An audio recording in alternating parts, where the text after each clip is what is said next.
Македонската влада повторно бара амин од меѓународните тешкаши за доближување на земјава до големото европско семејство.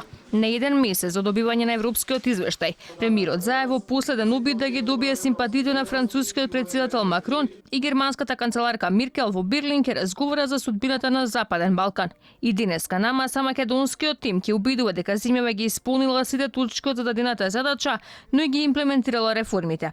Додека актуелната власт на чело со Заев уверува дека на чекор сме до влез во европското семејство, граѓаните не го делат неговото мислење. Разочарани од моменталните политики, не веруваат во приказната за Европската унија, која ја чинеше Македонија промена на уставното име. Да ме разочарува. Па никогаш нема ни блиска да биде. Што да ви кажам друго? Што очекувате? Можно ли Македонија? Ништо не очекувам. Од оваа власт, од било која власт во Македонија, ништо не очекувам. Ништо. Јас сум тотално разочаран. Ние треба прво домашната задача да се завршиме. Ние домашната задача не сме завршили. И мислам дека се управо. Ние таа домашна задача е за нас, не за нив. Очекувам. Сакам да сме во Европска унија. Не сме превише близко, например, што е факт, што е нормално. Пред се хигиена немаме ние, што е најопходно за да влезеш негдека и што е по друг систем. Али сепак се надам дека ќе биде за кратко. За кратко се разбира не за една година, али за 5-6 години би требало. Би требало. Се зависи од нас, граѓаните. Јас можам да кажам дека само може да се надеваме. Па ќе видиме. Мислам дека сме далеко. Прво, ние граѓаните не правиме ништо за да влеземе во Европска унија. Сите идеме назад, а сите сакаат напред, да таму ствари сите идат назад. Колкото поскоро, толкова подобре. И е многу добре од бугарска гледна точка.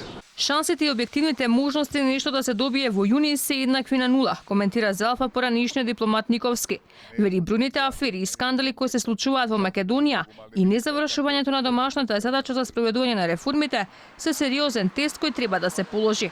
За жал, европската приказна е се подалечна. Не треба да се заборава дека Унијата е во сериозна, длабока криза, фалат реформи, напротив имаме толку афери, имаме толку проблеми, толку суштински прашања на маса кои не се решаваат, така да и шансите и за некој позитивен извештај, освен да не пофалат индиректно за Преспа, за капитулацијата на Македонија околу Преспа, мислам дека се друго е надвор од реалноста. На почетокот на април, Заев и телефонски се пофали на Меркел дека се случила историската средба со Ципрас, а развојот на односите меѓу двете земји е позитивен пример за Западен Балкан и добра вест за Европа. Но не само пофалбите. Премиерот отворено побарал помош за поголема поддршка од европските челници.